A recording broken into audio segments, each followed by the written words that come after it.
Así que vengo muy nervioso, pero vengo muy emocionado de poder estar acá contigo compartiendo un poco de la serie que ha estado desarrollando nuestros pastores. Así que antes de comenzar y antes de cualquier cosa, a mí me gustaría orar para dejar todo en manos de Dios y que sea Dios tomando el control. Yo tengo bien claro que no soy nada, no tengo nada y no puedo hacer nada sin la ayuda de Dios. Así que me gustaría orar para que sea Dios tomando el control. ¿Va? Vamos a orar.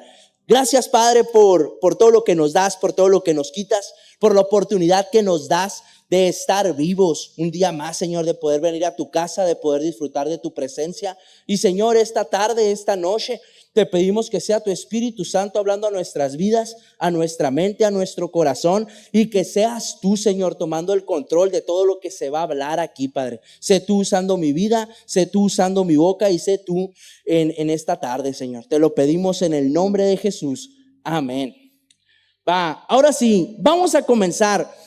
Se ha estado desarrollando una serie que está interesante, que viene siendo esta parte de los diferentes nombres que Dios tiene en la Biblia, y el pastor nos ha estado hablando de Jehová Jireh, y era cuando usaba la leña y nos hablaba de esta parte de que Dios proveerá, de que Dios siempre va a salir a darnos lo que vamos necesitando, y para eso nos hablaba de una historia medio pasadita de lanza. Yo cuando la estaba escuchando, esta parte de Abraham con Isaac, que lo amarra y que justo cuando le va a encajar el cuchillo le dice, espérate, siempre no. Y yo me imagino que el regreso a casa debe haber sido bien incómodo, ¿no? O sea, me imagino la escena y me imagino a todos callados así, y al Isaac diciéndole, ahorita que lleguemos a la casa le voy a decir a mi mamá para que vea cómo. Yo me imagino mucho esas cosas, y el pastor nos estaba hablando de eso. Pero el día de hoy vamos a hablar de otro de los nombres que se le da a Dios en la Biblia. Y para eso necesito que me acompañes, si eres tan amable, a Jueces capítulo 6, por favor. Y hoy vamos a leer mucho. Tengo pensado leer 25 minutos de la prédica, y ya los otros 5 minutos te voy a decir, escrito está, oramos y nos vamos, ¿no? Así que si puedes ir para allá, por favor. Y vamos a comenzar a darle lectura. Y dice Jueces 6, versículo 1. Los israelitas hicieron lo malo a los ojos del Señor. Entonces el Señor los entregó a los madianitas durante 7 años. Los madianitas eran tan crueles que los israelitas hicieron escondites en los montes, en las cuevas y en lugares fortificados. Cada vez que los israelitas sembraban sus cultivos, venían saqueadores de Madián, de Amalec y del pueblo del oriente, y atacaban a Israel. Acampaban en territorio israelita y destruían las cosechas hasta la región de Gaza. Se llevaban todas las ovejas, las cabras, el ganado y los burros, y dejaban a los israelitas sin qué comer. Estas multitudes enemigas que venían con sus animales y sus carpas eran como una plaga de langostas. Llegaban en numerosas manadas de camellos imposibles de contar, y no se iban hasta que la tierra quedaba desolada. Así que Israel se moría de hambre en manos de los madianitas. Entonces los israelitas clamaron al Señor por ayuda. Cuando clamaron al Señor a causa de Madián, el Señor les envió un profeta, quien dijo al pueblo de Israel, esto dice el Señor, Dios de Israel, yo te saqué de la esclavitud en Egipto, te rescaté de los egipcios y de todos los que te oprimían, expulsé a tus enemigos y te di sus tierras. Te dije, yo soy el Señor tu Dios, no debes rendir culto a los dioses de los amorreos, en cuya tierra ahora vives, pero no me hiciste caso. Diga conmigo, desobediencia. Siempre quise hacer eso porque yo veo que todos los que predican lo dicen y no quería desencagar. Pero seguimos. Dice, después el ángel del Señor vino y se sentó debajo del gran árbol de Ofra que pertenecía a Joás, del clan de Abiezer. Gedeón, hijo de Joás, estaba trillando trigo en el fondo de un lagar para esconder el grano de los madianitas. Entonces el ángel del Señor se le apareció y le dijo, guerrero valiente, el Señor está contigo. Señor, respondió Gedeón, si el Señor está con nosotros, ¿por qué nos sucede todo esto? ¿Y dónde están todos los milagros que nos contaron nuestros antepasados? ¿Acaso no dijeron: el Señor nos sacó de Egipto, pero ahora el Señor nos ha abandonado y nos entregó en manos de los madianitas? Entonces el Señor lo miró y le dijo: ve con tu fuerza, ve con la fuerza que tienes y rescata a Israel de los madianitas. Yo soy quien te envía. Pero Señor, respondió Gedeón, ¿cómo podré yo rescatar a Israel? Mi clan es el más débil de toda la tribu de Manasés y yo soy el de menor importancia en mi familia. El Señor le dijo: yo estaré contigo y destruirás a los madianitas como si estuvieras luchando contra un solo hombre. Si de verdad cuento con tu favor, respondió Gedeón, muéstrame una señal para asegurarme de que es realmente el Señor quien habla conmigo. No te vayas hasta que te traiga mi ofrenda. Él respondió: aquí me quedaré hasta que regreses. Entonces Gedeón fue deprisa a su casa, asó un cabrito y horneó pan sin levadura con una medida de harina. Y luego llevó la carne en una canasta y el caldo en una olla. Puso todo delante del ángel, quien estaba bajo el gran árbol. Así que el ángel de Dios le dijo: pon la carne y el pan sin levadura donde esta piedra y derrama el caldo sobre ellos. Y Gedeón hizo lo que se le indicó. Entonces el ángel del Señor tocó la carne y el pan con la punta de la vara que tenía en la mano, y de la piedra salió fuego que consumió todo lo que Gedeón había llevado. Y el ángel del Señor desapareció.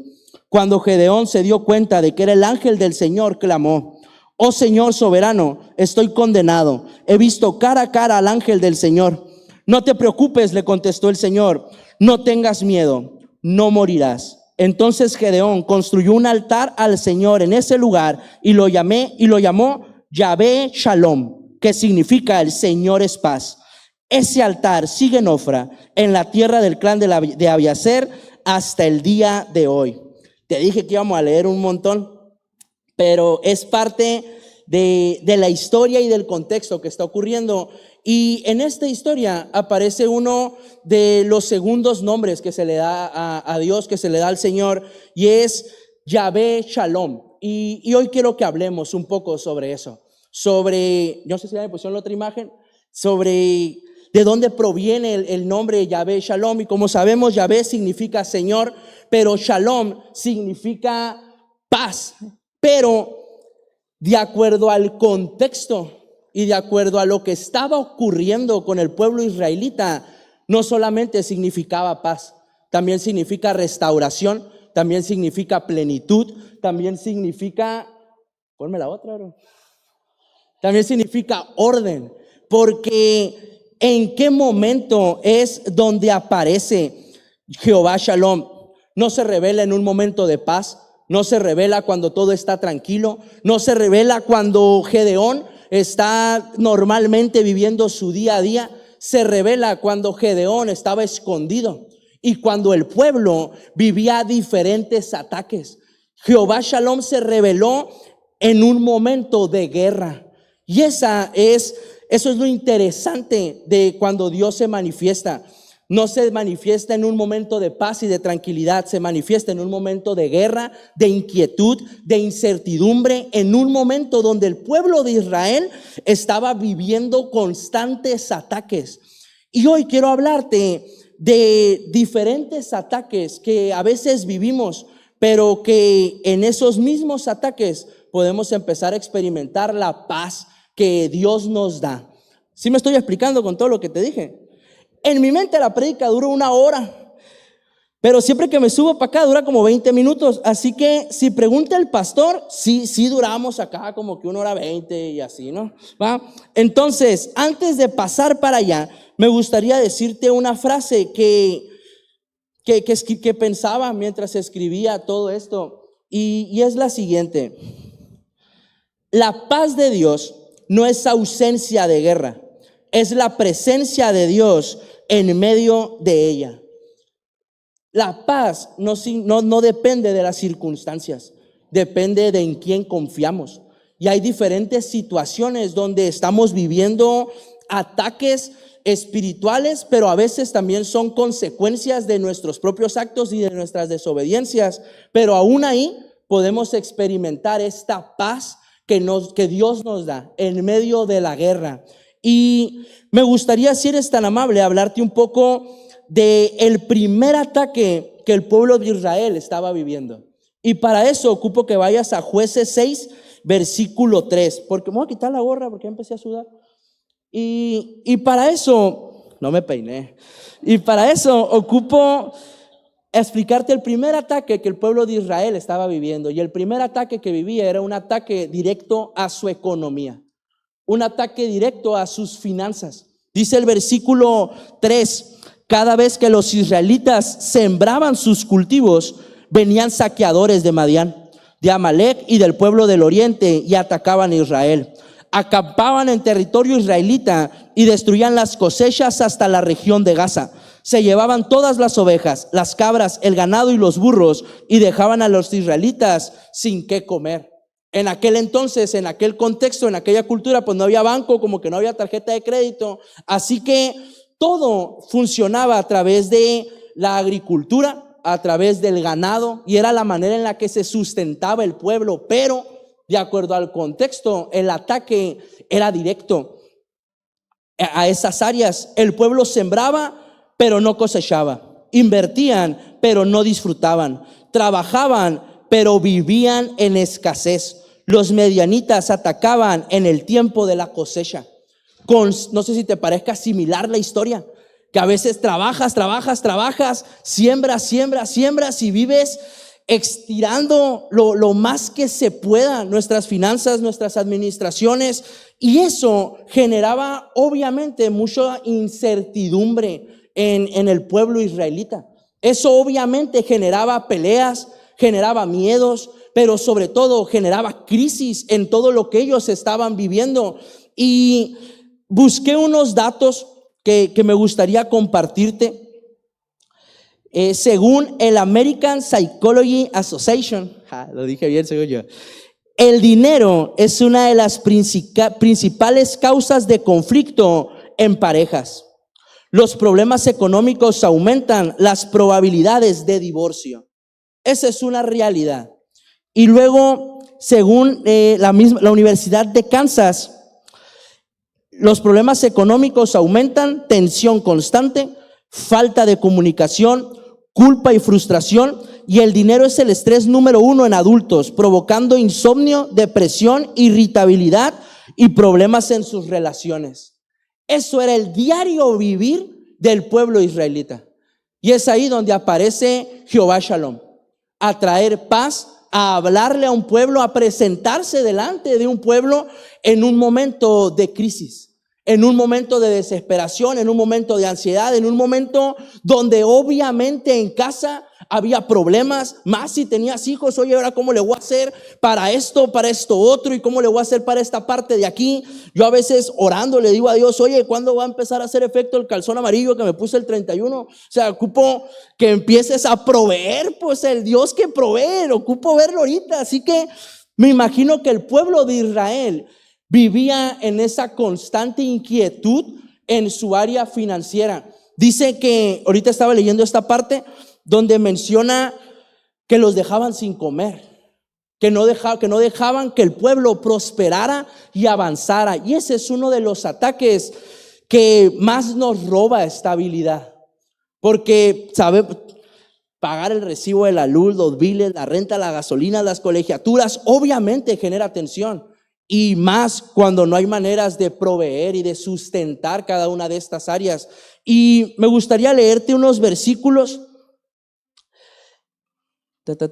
Acá está, otra frase que quería compartirte. La paz no depende de lo que tienes, sino de en quién confías. Y me gustaría leerte algunos versículos, primeramente en Filipenses 4, versículo 6. Si eres tan amable de ir para allá, por favor.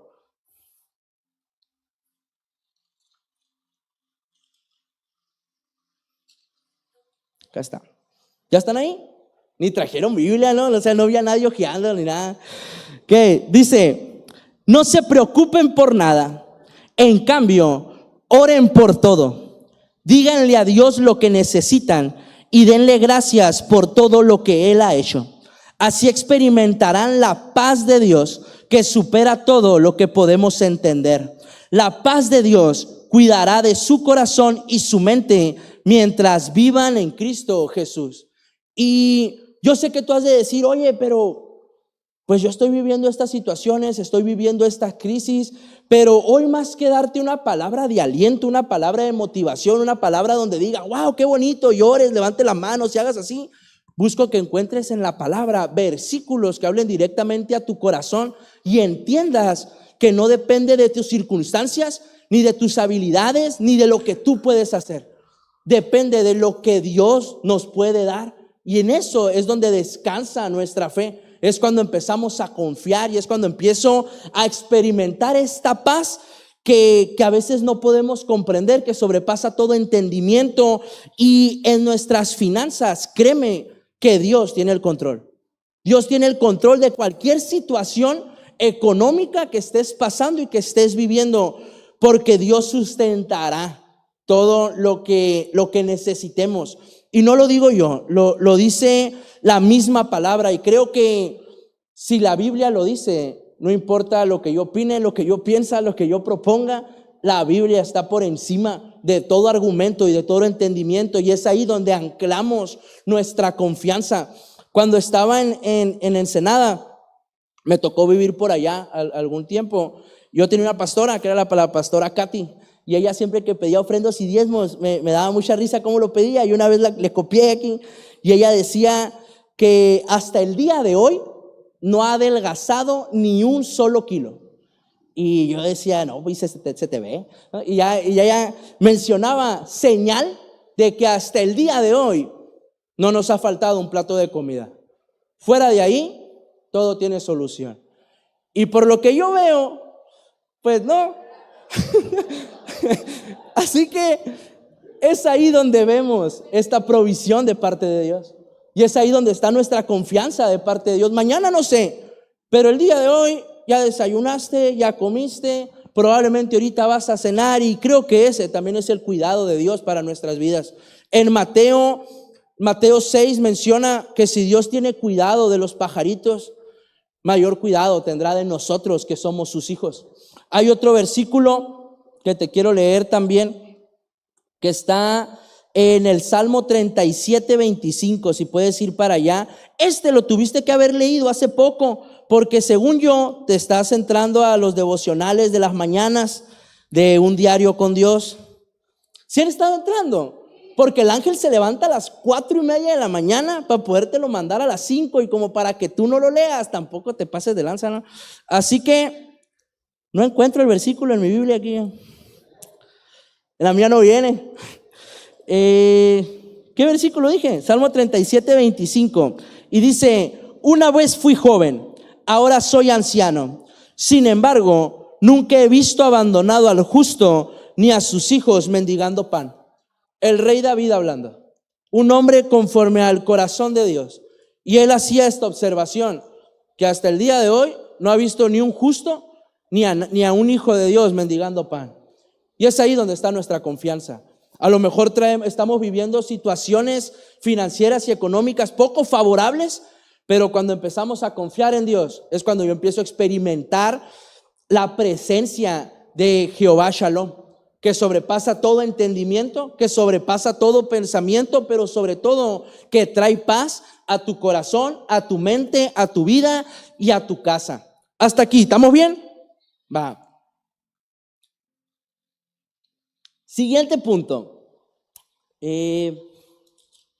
Otra área donde, otra frase que había notado aquí: tu economía puede estar en crisis, pero si Dios está presente, tu paz no tiene por qué estarlo. Nosotros confiamos plenamente en que es Dios el que provee, el que sustenta y el que va a extender su mano una vez más. Ya lo hemos visto antes. Ya lo has experimentado antes, y es donde volvemos a confiar. Que tu tiempo de oscuridad no te haga olvidar lo que Dios te dijo en el tiempo de luz. No te desenfoques. Dios sigue siendo el mismo ayer, hoy, mañana y pasado mañana. Así que confiamos plenamente en su provisión.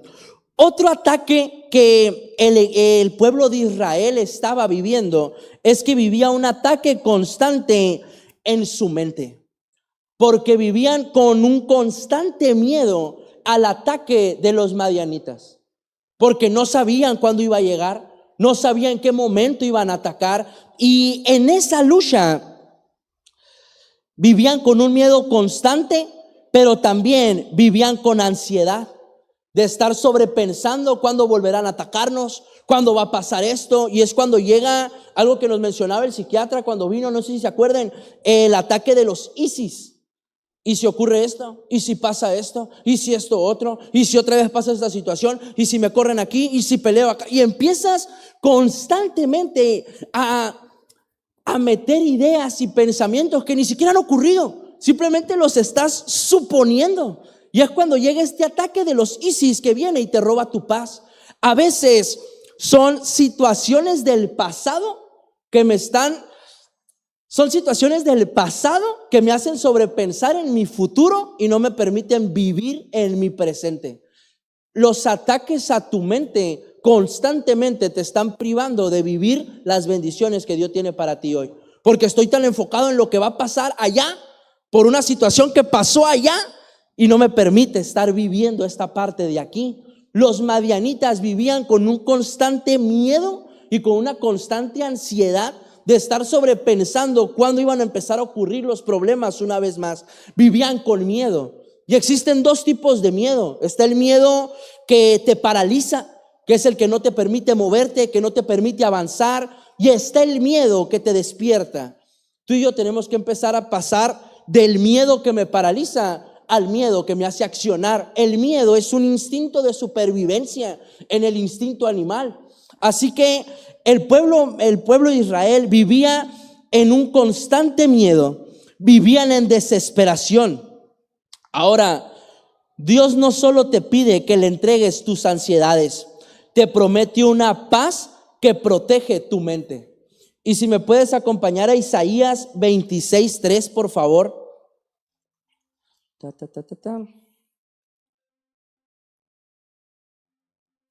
Nadie ojea su Biblia, no trajeron Biblia, ¿no? Isaías 26:3, que dice: tú guardarás en perfecta paz a todos los que confían en ti y todos los que concentran en ti sus pensamientos. ¿En qué estás enfocando tu mente? ¿Qué es ese pensamiento que constantemente te está robando la paz? Porque a lo mejor estás sobrepensando todo el día en lugar de estarte enfocando en lo que Dios puede hacer en ti. A lo mejor estás constantemente luchando con ideas, con tu pasado, con estas batallas que a veces luchas, que porque es mi viejo hombre, que es de donde me sacó Dios, que no te permites encontrar paz en tu mente y en tu cabeza. Así que es necesario empezar a reenfocar nuestra mente. Tuvimos todo enero hablando de eso, de controlar tu mente, de cómo interrumpir esos pensamientos negativos, de cómo enfocarme en estas ideas y estos planes y estos pensamientos que Dios tiene para mí.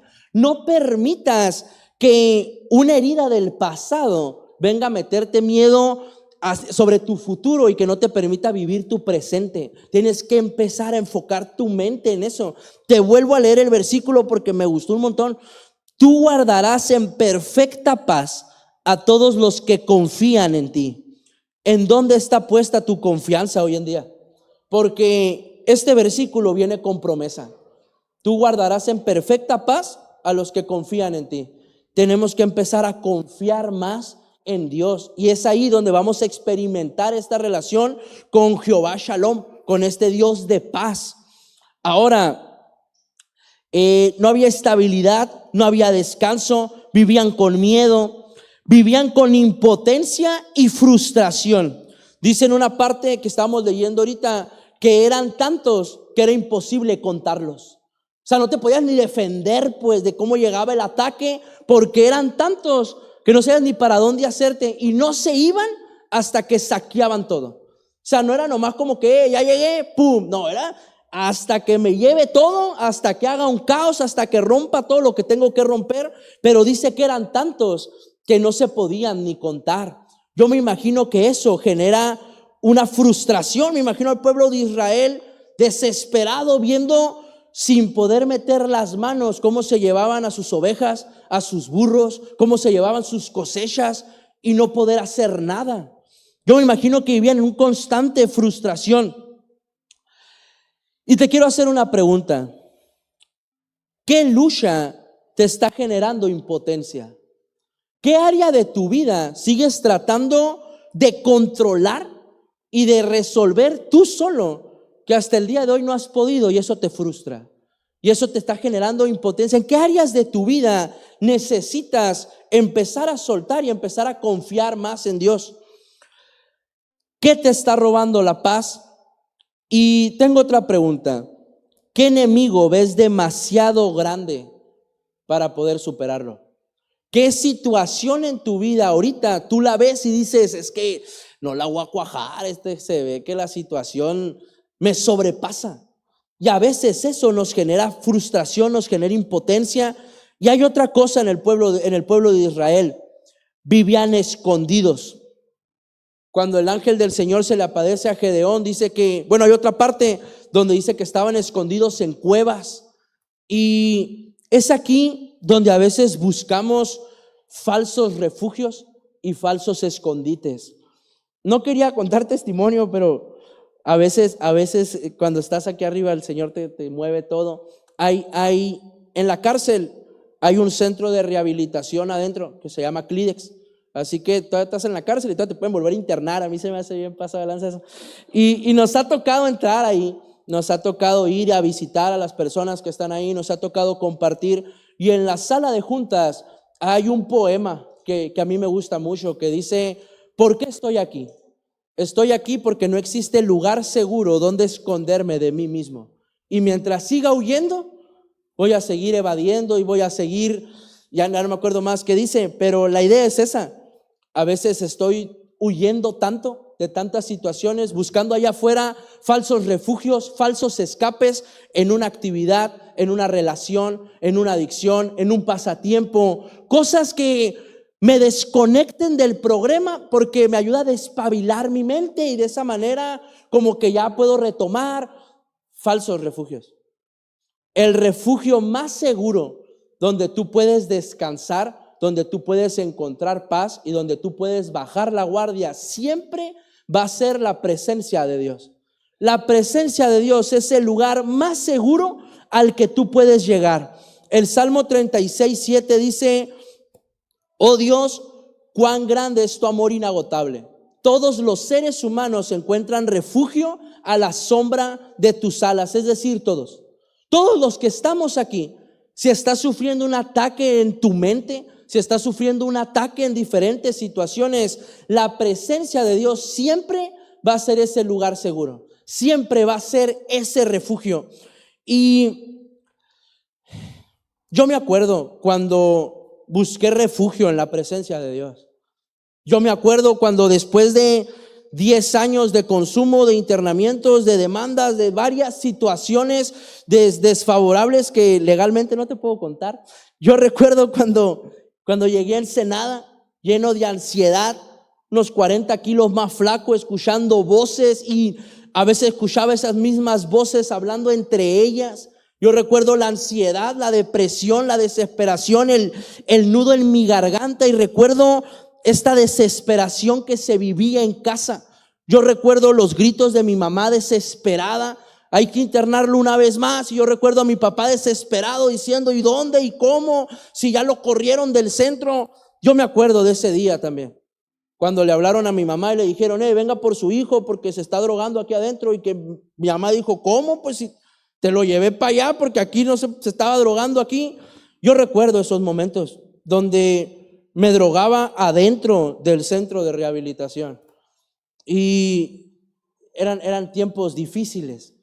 Pero también recuerdo cuando llegué a Ensenada y que voluntariamente a fuerzas hice una oración de fe, y que voluntariamente a fuerzas, nomás para poderme quedar en ese lugar, puse la mano en mi corazón y dije: Señor Jesús, y empecé a repetir. Pero también recuerdo cuando ya no podía huir más. Llegó un punto donde ya no podía justificarme más, ya no podía minimizar más, ya no podía evadir más, ya no podía culpar a alguien más, ya no podía evadir las situaciones que me habían llevado hasta ahí. Llegó un punto donde tuve que refugiarme en la presencia de Dios y decirle: Señor, estoy cansado porque mi mente ya no puede, siento que la rompí, ¿cómo? No sé, porque mis emociones me jugaban en contra, mis pensamientos me jugaban en contra, pero encontré refugio en la presencia de Dios.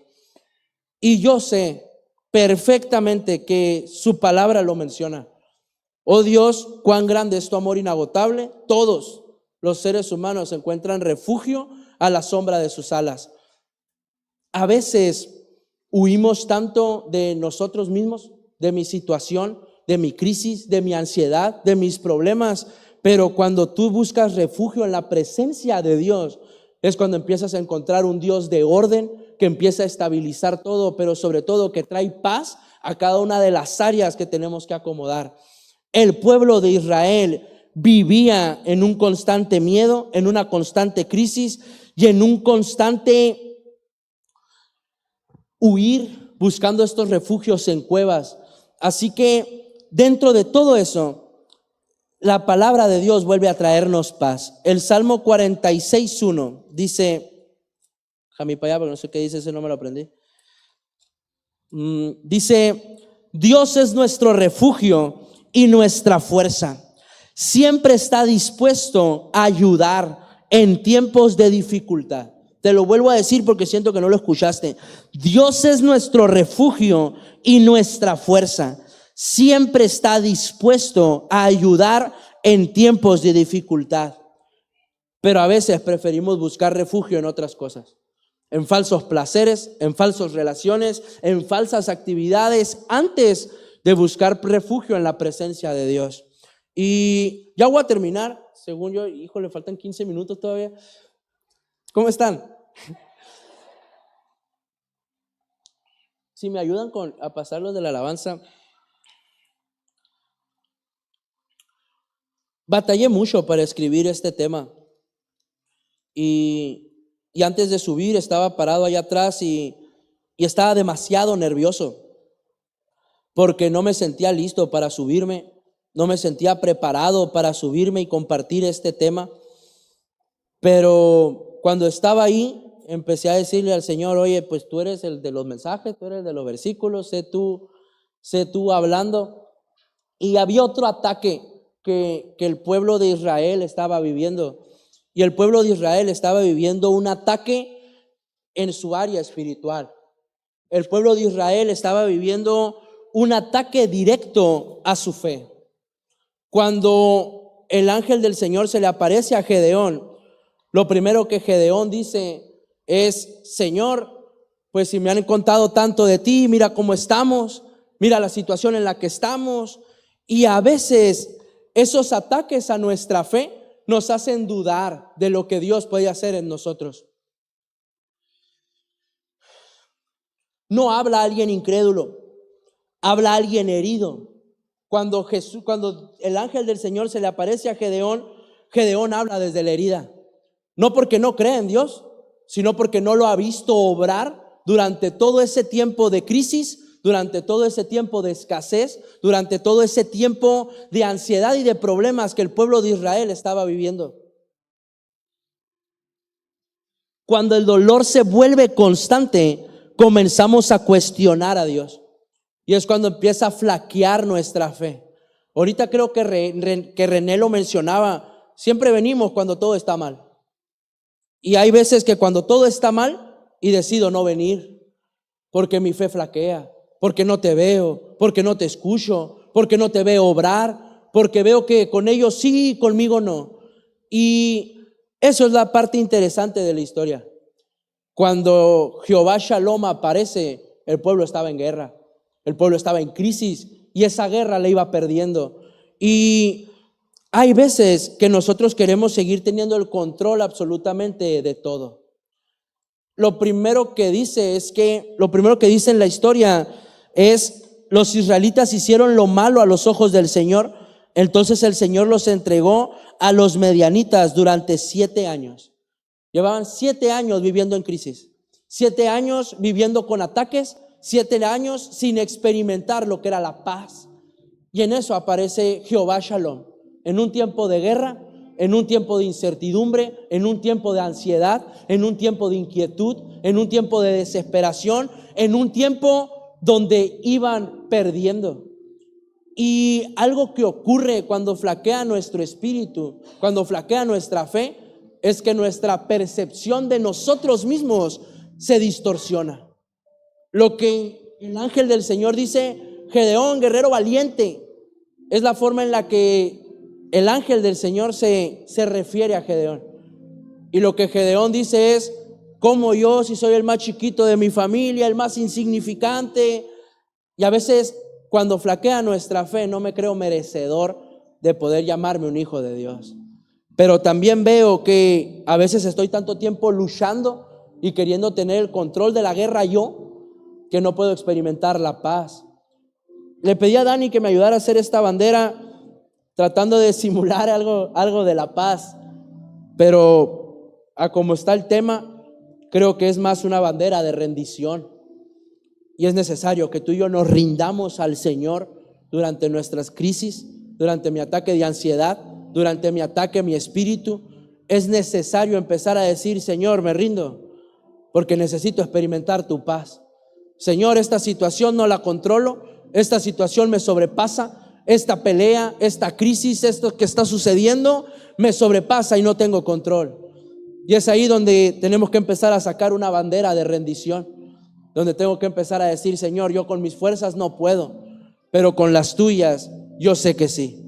Con tus fuerzas yo sé que mis cadenas se rompen, con tus fuerzas yo sé que tengo un nuevo comienzo, con tus fuerzas yo sé que puedo escribir nuevas historias, con tus fuerzas yo sé que puedo vencer esta temporada, esta lucha y esta guerra que está delante de mí. Pero es necesario que digas, Señor, me rindo y dejo de luchar para que seas tú el que tome el control. Quiero experimentar tu paz. Así que, iglesia, si me ayudas a ponerte de pie, por favor.